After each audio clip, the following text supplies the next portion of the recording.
darle la bienvenida a ellos dos. Dos personas a las cuales yo aprecio mucho. Porque con Francisco tengo muy buena relación y con Vilma ya directamente es parte del programa directamente. Lástima que se llama Fondo a la Derecha, pero bueno, Vilma, hacete cargo, ¿viste? Hacete cargo. El nombre.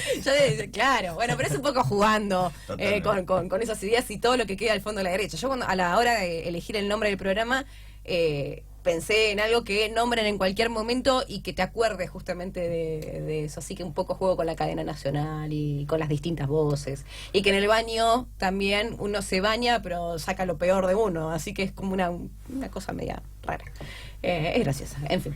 Canta y escucha música también en el baño uno. Claro, canta, sí, es verdad. Se maquilla, se peina. En fin. Cuéntenme un poco este día que va a ser un poco... relacionado con la izquierda en el programa, específicamente en la radio. Después lo tenemos al Chipi, pero ahí es por un tema muy puntual y que es bastante preocupante. Efectivamente, bueno, gracias por la invitación. Un placer. Y nos parece que hoy, bueno, a las 12, en el anexo de la legislatura, se va a hacer una conferencia de prensa convocando a una movilización que se realiza el próximo jueves, pero también denunciando la situación actual de los ex choferes de la línea este que están detenidos, están con detención domiciliaria ya hoy hace 5 meses, que tienen, en realidad la fiscal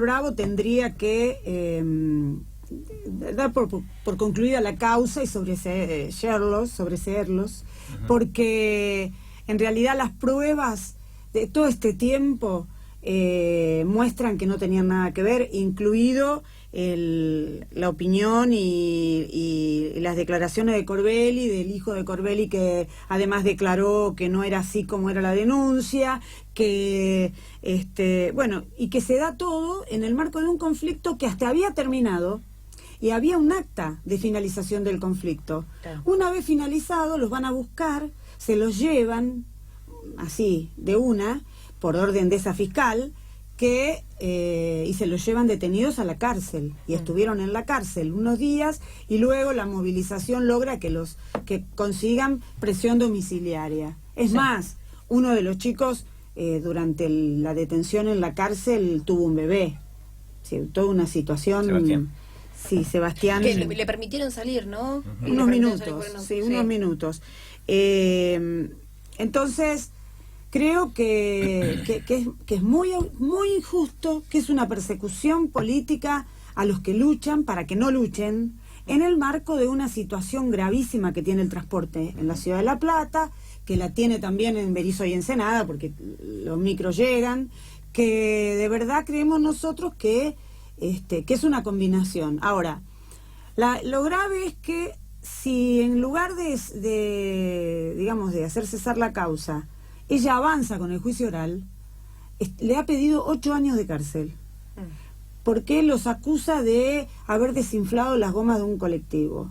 Entonces, es grave, y yo creo que todo se explica porque la fiscal quiso quedar bien con el poder político, nunca sacó en sus cuentas de que los resultados iban a ser los que fueron, los resultados electorales, y que Cambiemos llega al final en una situación muy, muy compleja que nos pone a todos, digamos, a merced de su caída, ¿no?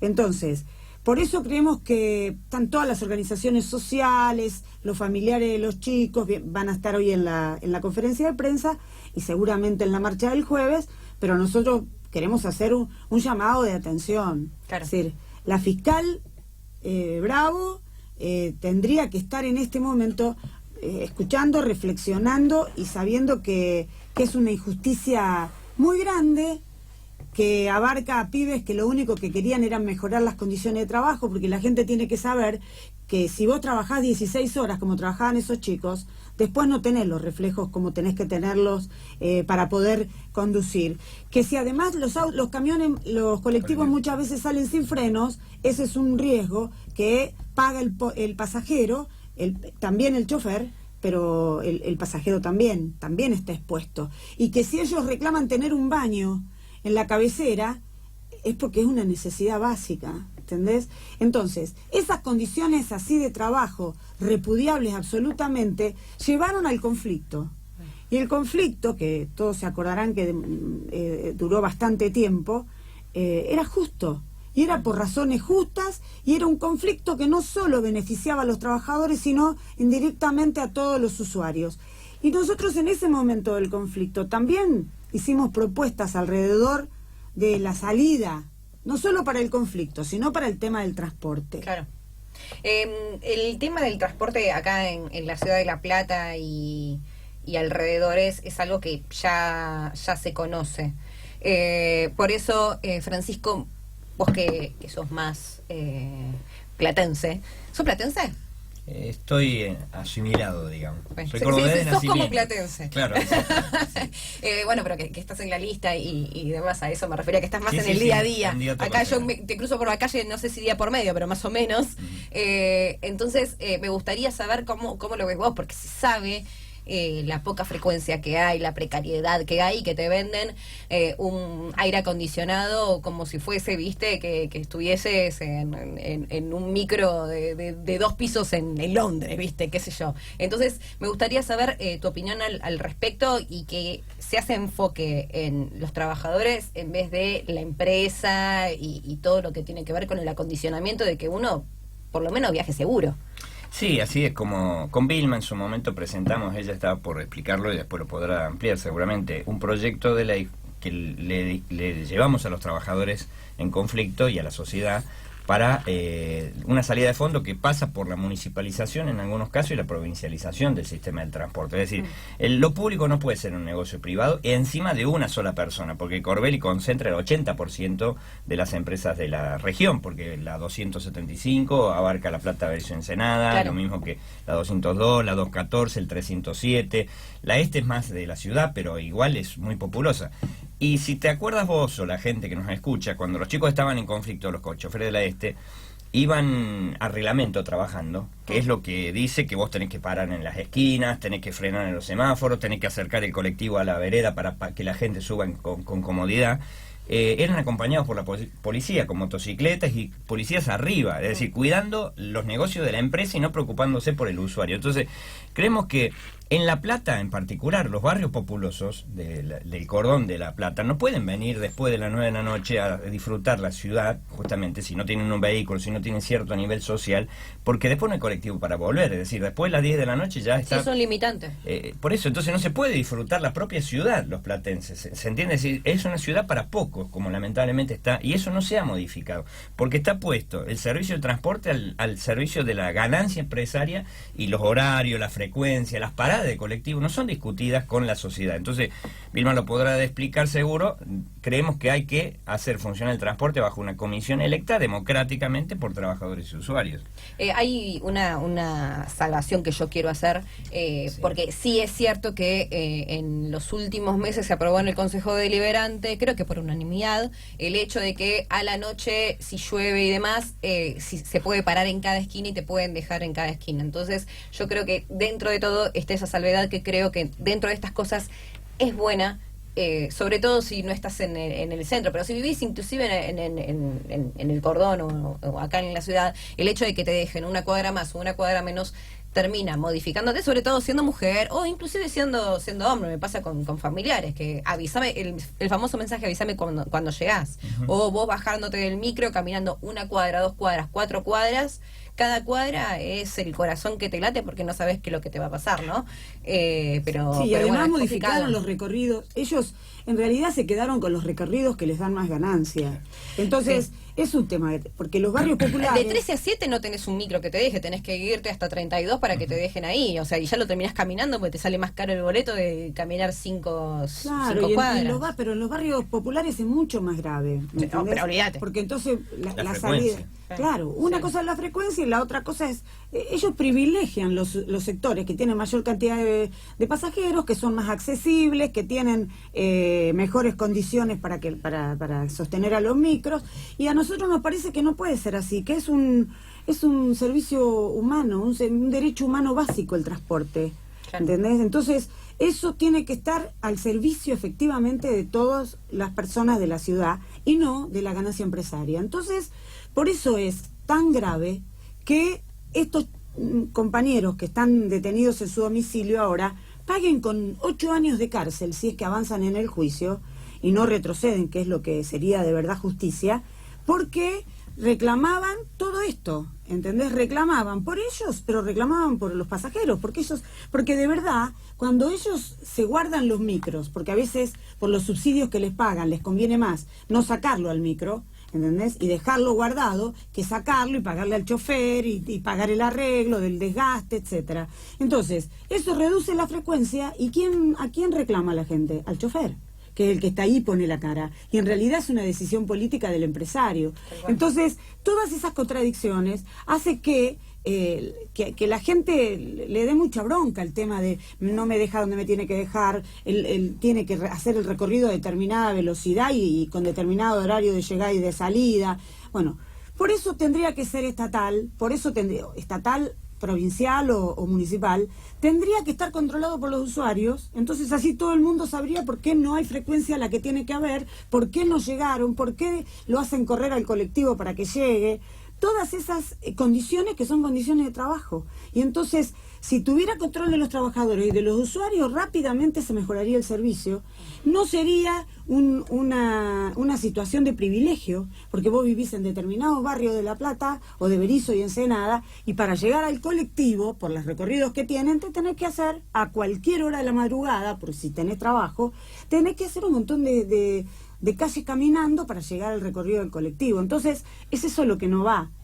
Y a nosotros nos parece que es muy importante que se avance en las dos cosas, que se avance en la libertad, el desprocesamiento y la libertad de los choferes, pero también que se avance en la... termina con la precarización. Sí, o en la estatización, o quién controla. En ese sentido, chicos, yo me pongo un poco en abogado del diablo, porque estoy de acuerdo quizás con una estatización para el hecho del control y demás. Los negocios sabemos que están en absolutamente en todos lados. Y el que esté en el poder, sea el que sea, es muy probable que haga negocios con esa estatización. Entonces yo creo que es más importante la no precarización y mejorar ese servicio que tanto eso, porque tanta estatización, ¿cómo haces con esa misma plata que te entra? Porque tenés que subir los impuestos, tenés que subir algo para que se siga abarcando eso. ¿Cómo haces para... Mirá, hacerte cargo de tanto gasto y tantas cosas? Si París y Barcelona son dos ejemplos, son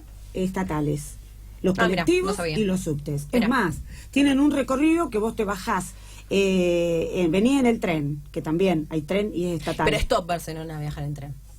Claro. No, bajás en el tren que hace el recorrido corto, no el tren rápido, ese que viaja por Europa. Entonces, llegás y el tren te baja al subte. Sí. Tomás el subte, salís y después tomás colectivo. Y todo vale lo mismo y en el recorrido una determinada cantidad de tiempo. Y es estatal. Y funciona, pero como un reloj. Todo. Lo de Barcelona, lo de París. ¿Por qué no le preguntan, ya que van tantos, por qué no le preguntan cómo es, cómo hacen para que les dé ganancia? Y si no les da ganancia, es una inversión el transporte. Porque es como que te tenga que dar ganancia a la salud pública. Sí. ¿Entendés? Y entonces, no... Tiene que ser estatal porque es una necesidad básica de todos nosotros que tiene que... Porque cuando vos más te demorás en transporte, más vida perdés para estar con tu familia, para llegar a tiempo en el trabajo. Cuando llevas a los nenes al colegio y al mismo tiempo eso te demora en el trabajo y a veces te genera complicaciones, o el hecho de ir y volver, por ejemplo, el hecho de, no sé, pagar... ponele, 10 pesos está el pasaje de micro, por decir un número, ¿no? Entonces después dejas a los pibes del colegio, después tenés que volver a tu casa. Bueno, 20, pongo un número para ser más redondo, ¿no? Pero a lo que voy es 25. Tenés 50 pesos por día por llevar a los pibes al colegio, ir a buscarlos, o al mismo tiempo para ir a buscarlos después y para traerlos. O si en el medio se te enfermó alguno y tenés 4 pibes, también ahí ya se te va a 75. Con 10 era más fácil. Lo que vos pedís de que no haya precarización es imposible si sigue siendo privado, porque todo el secreto de la ganancia de Corbelli, encima Corbelli tiene la gran mayoría y está en íntimas relaciones con los intendentes de turno, ahora con Garro, con la gobernadora Vidal, con el que esté y seguramente Sí, con el todos. que venga. ¿Por qué? Porque es el tipo que maneja todo el transporte, entonces debe chantajear, hacer como hacen todas las patronales del transporte, que son muy negreras y que la UTA las deja correr. Total. Que ese es el otro problema, ¿me entendés? Porque nadie defiende a los choferes de esas patronales que son monopólicas o que cuando quieren, como le hacen a la línea 60, cuando quieren cambiar de marca de colectivo y los otros la presionan, entonces le dan y despiden y provocan y todo para generar una situación, después cambiar de línea. Yo creo que ¿Quién sí. paga eso? Yo creo que están atados un poco a esa monopolización que Bueno, se, entonces que se si hizo. vos Entonces eso es mismo ponerte no- los por pantalones y supuesto decir, que bueno, se si acabó. vos eso lo haces con control social, porque si no los usan para robar, es cierto. Vos podés poner los estatales sin ningún control y hasta el intendente de turno que esté en ese momento los puede usar para robar. ¿Por qué? Porque recupera los subsidios que le da a las patronales, con esa plata los hace andar, porque yo te aseguro que los subsidios que les dan a un colectivo les permite ganar por encima del pasaje y del chofer. Claro. Entonces no es joda la Entonces del lo que pagás y subsidio. demás termina siendo ganancia y Entonces, Sí, demás. yo si me permitía una cosa muy breve, vos decías recién cómo resolver problemas como que te dejen en la parada cuando llueve. Nosotros, vos sabés que tenemos un movimiento social, que es el movimiento MST Teresa Vive.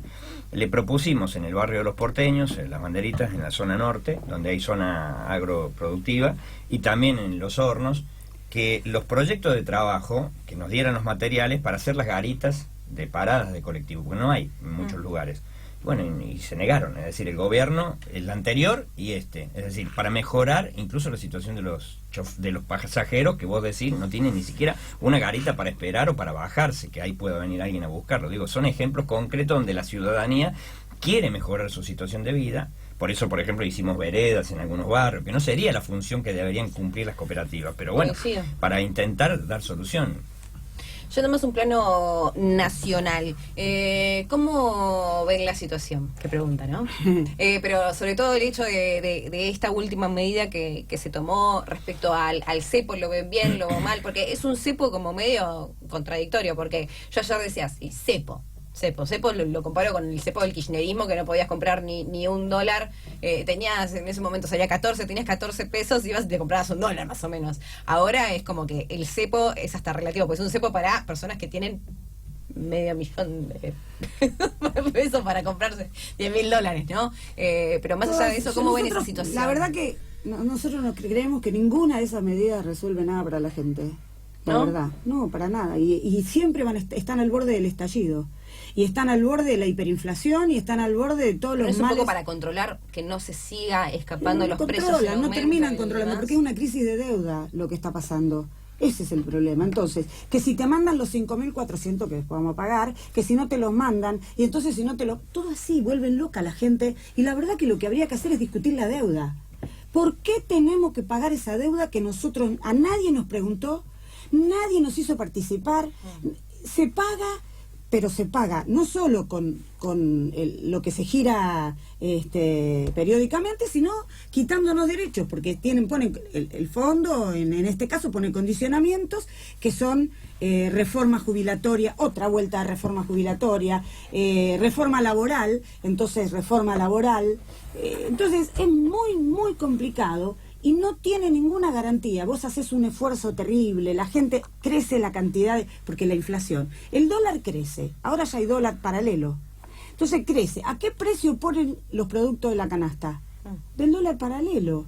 Entonces, ¿quién controla? Nadie. ¿Y quién lo paga? Todos nosotros. Y entonces crece el hambre, crece la pobreza, ya estamos en el 40% y dicen algunos que el 50% de pobreza. Entonces, ¿cómo es esto? ¿Al servicio de quién nosotros hacemos el sacrificio de ser pobres y de que haya pibes que se mueran de hambre? ¿Al Coincido. servicio de las corporaciones internacionales que encima se dan Pero el de las lujo de empresas venir? también, Bueno, de las Vilma, empresas. pero porque imagínate esta quita del IVA, ¿no? Yo comparaba el precio de la leche antes del IVA y después del IVA y sigue estando en el mismo precio, pero eso es porque el gobierno quitó el IVA y eso sigue complicando, porque después esa plata que no entra al Estado no puede repartirse en otras cosas, Por eso, pero el empresario sigue pero teniendo el mismo nosotros precio porque se lo quedan opinamos que- ellos. Claro. Que si queremos Entonces- queremos que la gente no pague este proceso inflacionario que es brutal, porque los productos hay que ir al súper, no se puede pagar nada. No, es una locura, terrible, es una no hay locura. precios cuidados, ni descuidados, ni nada, y hay productos que ya no están en la góndola. No nos engañemos. Y los supermercadistas y los formadores de precios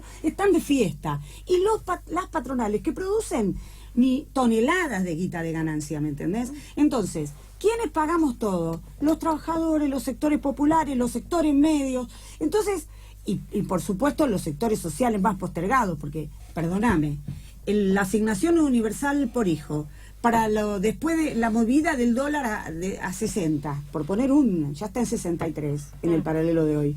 Entonces, esa movida desvaloriza de una manera el sueldo y las asignaciones familiares y los planes sociales y la jubilación, que encima nos toman el pelo. Acaban de decir que a los jubilados le van a dar 900 pesos, ¿entendés? Por 2 meses. Entonces, y al fondo le dan todo, y a las grandes... Mirá, aumentó la jubilación mínima. No, al final estaba en 7.000 a 10.000. 10.000 pesos, por eso está por debajo incluso de la mínima nacional. Un 40, sí, un 40%. Por eso, entonces, y se mueren los jubilados porque no pueden pagar los medicamentos. Entonces, se justifica que nosotros, para que esa guita de la deuda se use para fugar capitales, que es lo que hacen tranquilamente todos los que vienen a traer guita acá para fugarla, se hace en la América, la Argentina, o sea, no, más que la América, como decíamos en otra época, y se van afuera de los 44.000 que usaron del pero préstamo. Estas medidas de alguna manera están hechas para que no haya tanta fuga, o para que esas personas que en realidad te mueven el parámetro del dólar tengan por lo menos un límite. Es un muy limitado control de cambio, porque ellos ahora están obligando, dicen que le dieron 10 años a los exportadores que tienen retenida la cosecha casi récord, la mitad de la cosecha la tienen retenida, son 9.000 millones de dólares. Le dice que lo liquiden en 30 a 60 días. Lo van a hacer. Nosotros entendemos que está la ley de abastecimiento. Esa ley es muy progresiva, que la apliquen, es decir, permitiría que el gobierno entre a cualquier empresa, cualquier multinacional, cualquier comercio que formador de precio, le incaute las cosas, abra los libros, diga a ver qué precio tiene, qué precio no tiene, qué acaparación hace, y pueda vender lo que tiene si hay acaparamiento, pueda controlar los precios efectivamente. Para eso hace falta participación social, como decía Vilma hace un rato. Entonces, el dólar, creemos que hay que nacionalizar la banca para evitar que se siga fugando. Es decir, tendría que haber un cierto control de la exportación. Nosotros creemos que hay que nacionalizar la exportación de granos y de productos, porque si no, los grandes cerealeros hacen este negocio que te estoy diciendo, que son los mismos 10 años que Cambiemos la habilitó. Nada más que ahora, desesperado, para no irse escandalosamente, trata de decir, bueno, muchachos, pongan algo de plata. Entonces, son parciales. Si querés controlar el dólar, tiene que haber una nacionalización de la banca, tiene que terminarse la banca privada, porque vos querés pedir un crédito o lo pones en un plazo fijo, te dan ¿cuánto? 40%, 45%. A los bancos le dan hasta el 80%. Entonces, ganan el 40% solo con prestarte la plata. Tiene que terminar. Coincido con eso, pero al mismo tiempo me pongo a analizar una última cosa, ya para ir cerrando, pero con esta medida, ¿piensan que Macri pensó más en la gobernabilidad que en las elecciones? Porque era algo que había dicho, Cepo no. Nosotros o sea, le pesó más el presidente que el candidato, que yo creo que después de las PASO le pesaba más el candidato que el presidente. Es como que esta jugada de la Cunza es como que está haciendo que por lo menos reaccionen. Sí, dicen que además la hicieron al revés, porque hicieron al revés. Primero dijeron no vamos a pagar la deuda, o sea, nosotros que decimos que no hay que pagarla, en serio, pero hay que invertir esa guita que no se paga en viviendas, en planes de viviendas populares que permitan tener vivienda y trabajo, porque la construcción es la que más trabajo da. ¿Entendés? Porque movilizás como 7 u 8 rubros de la industria, ¿entendés? Cuando haces casas. No, piden que se corra, que eso significa nuevas tarifas, todo. Después se dieron cuenta que eso no paraba nada, entonces después pusieron el cepo, lo que tendría que haber sido para la forma de moverse de todos ellos al revés. Entonces, ¿qué dicen? Que Macri no quería, porque eso había hecho Cristina, el cepo, entonces no quería. Es que fue una promesa de campaña, no va a haber cepo. Entonces, sí, por eso, ¿te imaginas? Por eso nosotros opinamos. Por eso yo creo que justamente lo quería. Claro, pero no cumplió ninguna y nos hundió. Y ahora nos va a terminar de hundir, esa es nuestra opinión, nos va a terminar de hundir de acá a octubre y a diciembre. Piense la gente que nos está escuchando, pensá, si en estos 3 semanas estamos en el fondo del mar, calculá 3 meses y medio más de Macri en el gobierno. Nosotros creemos que el país está mal, está hundido, que no tiene salida, porque se debe el 97% del Producto Bruto, o sea, todo lo que se produce en el país, o sea, no tenemos salida, como hay que rediscutirlo sobre otras bases, no sobre estas que hacen que todo esté al servicio de los grandes grupos económicos, de la minera, de la cerealera, porque lo otro que habría que hacer es nacionalizar el comercio exterior. ¿Por qué siguen sacando la cerealera? Retienen las cosechas, pero sacan y exportan lo que venden a precio dólar, y entonces nosotros pagamos para adentro lo que nos dejan de miseria de maíz, de trigo, pagamos el pan a 130 pesos. Entonces la harina va. Entonces no se puede nada. Así no se puede más. Habría que adelantar las elecciones a diputados para una asamblea constituyente y rediscutir el país. Y ahí ver cómo hacemos. Y qué pagamos, qué no pagamos, pero no nos consultan y nos hacen pagar. Y se paga con la educación, se paga con el hambre, se paga con la salud, porque para poder pagar se reducen todos los presupuestos, todos. Entonces que nadie nos diga, porque también nos está diciendo Alberto Fernández que va a venir a abrir la fuente de trabajo, que va a defender la salud, que va a defender, bueno, la educación. Bueno, no. Si se paga la deuda, le quiero decir a la gente que quede grabado. No hay posibilidades de defender la salud, ni la educación, ni de generar trabajo genuino, que es lo que pedimos todos. Porque ya, ¿dónde van los 200 y pico mil despedidos del último año? A ningún lado, porque además muchos es gente que ya tiene muchos años de trabajo. Y no hay para los jóvenes, a los cuales les dan los globos, los Rappi como gran salida, ¿entendés? Menos para esa gente. Entonces estamos mal. De verdad. Entonces hay que rediscutir todo. No puede ser que siga Macri alegremente equivocándose y haciendo experiencia y experimento con nosotros.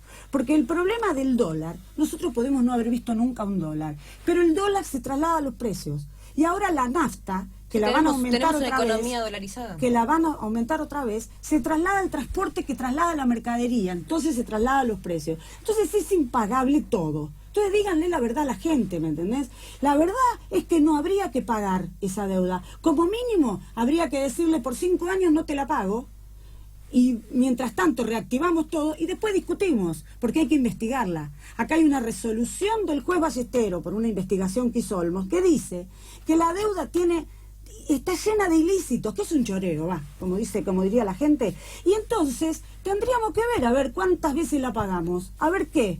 Y mientras tanto se suspende el pago. Y entonces la investigamos. No, pero eso es soberanía, ¿me entendés? Eso es un default soberano, no un default que te viene. Cada semana hay un default nuevo. Y va a haber más. ¿La solución es Alberto Fernández? Porque todo está tan polarizado, hiperpolarizado, que uno no encuentra... Bueno, lo hablábamos fuera del aire con para el tema el dólar municipal, 60 ¿no? pesos estaba bien, fíjate lo que significó para la Sí, sociedad. y después se contradijo, pero después al mismo tiempo criticó a un Bolsonaro, Bolsonaro amenazó con irse del Mercosur. No se contradijo, discúlpame. Yo escribí una nota justamente sobre la provincia de Buenos Aires, sobre las propuestas del kirchnerismo como alternativa, y Fernández ya decía hace un mes y medio atrás que el dólar tendría que estar a 56 pesos. Y estuvo a 56, 57 pesos. Y después cuando fue a 60 dijo que está bien. ¿Está bien para quién? Para las exportadoras, para los banqueros, para los terratenientes, pero no para el que nos está escuchando. Entonces, están no cogobernando, pero sí avalando las medidas de ajuste, porque esperan que Macri haga todo el trabajo sucio para recibir el gobierno lo mejor posible para no tener que hacerlo ellos directamente. Les voy a tirar un dato para que se queden enojados. Y para que sigan y que toda esa energía después la transmitan en la conferencia de prensa. Después de juntarse con el FMI, hicieron un comunicado todo el Frente de Todos. Adivinen con quién charlaron antes de hacer ese comunicado. Supongo. Estuvieron de acuerdo para mandar ese Sí, hoy comunicado. salió, hoy lo dijo. Pero además ahí la prensa. reconoce Fernández que la mayoría de la plata que entró se fugó. Pero a su vez dice, es una deuda legítima porque la contrajo un gobierno democráticamente electo en los últimos 2 años. Pero si se fugó, ¿por qué la vas a pagar? Esa es la disyuntiva que bien explicó. Son lo bien mismo, entonces se quejan de una cosa, pero también al mismo tiempo lo que viene no lo son otro. necesariamente lo mismo, pero son grados distintos de gerenciar el capitalismo. Es un capitalismo semicolonial dependiente. Entonces, si no tomamos medidas para independizar el país, que ni siquiera son las medidas socialistas de fondo que planteamos, sino transicionales, que en otra época de la Argentina se pudieron implementar. Se lograron conquistas importantes. Lo que ha hecho el kirchnerismo no tiene nada que ver con las conquistas que se le arrancaron al gobierno de Perón. Entonces, estamos lejos de eso. Una cosa es kirchnerismo, otra cosa el peronismo. El tema es que te tratan de vender el peronismo cuando en realidad Por es eso kirchnerismo. nosotros somos del Frente de Izquierda Unidad y vamos a seguir dando la pelea en la calle porque la CGT está borrada. La CGT es parte del pacto de gobernabilidad, y dice que tienen la preocupación de que les digan golpistas. Yo desde ya les chicos, digo, los gremios no se se juntaron preocupen con ellos, porque ya les decimos traidores. Y yo no sé qué es peor. Si vos representás a los trabajadores y los trabajadores te dicen traidor, creo que tiene otro nivel. Entonces, basta de dejar solo a los trabajadores que despiden para que corten el puente Pueyrredón, mañana corten la 9 de julio. Chubut está prendida a fuego, prendida a fuego. ¿Dónde está la CGT? Ese es el problema que tenemos, ¿me entendés? Que todos pactan y pagamos nosotros, y pagamos los trabajadores, y los sectores populares, todos pagamos. Chicos, no hay que seguir pagando la fiesta. La última pregunta. La famosa foto de todos los referentes gremiales junto con Cristina, con Alberto y demás, ¿es la gran foto de la traición de que están transando con el poder? No, sí, está claro. En el caso, por ejemplo, de la línea para retomar, y porque el jueves invitamos a los que nos escuchen a las 11:30 frente a la legislatura, la UTA, no solo la policía puso un destacamento dentro de la línea después que se cerró el conflicto, sino que la UTA también se afincó ahí para apretar a los trabajadores, para depurar, para obligar a renunciar y a negociar con la patronal, y se terminaron yendo 60 trabajadores. Esa foto. Por eso iba. Esa foto es con esa gente, digamos, lamentablemente, con los Moyano, Hugo Yasky de la CTA, que no está haciendo absolutamente nada, porque dicen que tenemos que votar bien esperando a octubre, como bien dice Vilma, no podemos llegar a fin de mes, quieren que lleguemos a octubre y diciembre, porque este gobierno, entonces, si este gobierno sigue, cada vez peor. Por eso hay que adelantar las elecciones, pero no a cambiar de figura, sino a una asamblea constituyente para decidir todo en el país. Que los gremios incluso también qué hacemos con los sindicatos, porque la verdad que hay que terminar con la burocracia sindical, y para eso estamos con el pleno del sindicalismo combativo haciendo las medidas intentando hacer las medidas que la CGT y lamentablemente la CTA no están convocando. Yo digo siempre, no quiero verlo a Baradel haciéndole un paro a Axel Kicillof en el caso que gane, ¿no? Porque si se sacaron la fotito. Pero que llamen con ATE el día 10 de mayo. Ya es tarde el día 10 de septiembre. Están convocando un paro nacional los estatales para el 10 de septiembre. ¿Qué hace Baradel y la CETERA? Como decía bien Vilma, Chubut hace 50 días que está en conflicto tremendo. Están esperando un muerto, como dijo el ministro de Educación. Nosotros creemos que tienen que convocar ya. ¿No son los mismos acaso los docentes de Chubut o de Salta que los de Capital Federal? Cuando la CETERA fue reprimida en Capital Federal llamaron un paro. Acá no están haciendo nada. Están reunidos con el poder que piensan que va a... Por eso nosotros queremos fortalecer el FIT Unidad, y creemos que es una herramienta política para organizarse, para discutir medidas de fondo, para conocer a fondo todo el tema de cómo es lo de la deuda, cómo es, cuáles son las trampas, cuáles son los versos que nos meten para decirnos no, hay que pagarla porque si no nos van a embargar. Como el otro día me dice Mirta Tundis en la tele, no, que nos van a embargar. ¿Qué nos van a embargar? Y la fragata Sarmiento, y que se la queden. ¿Qué problema tenés con la fragata Sarmiento? Creo que ya no nos pueden embargar nada, y que el problema que tienen es de ellos, porque ellos tienen acá bancos, tienen acá tierras y tienen acá empresas, y si nosotros suspendemos el pago y ellos nos embargan, bueno, nos quedaremos la fragata también. Claro. Gracias, chicos. No, a ustedes. Gracias. Bueno,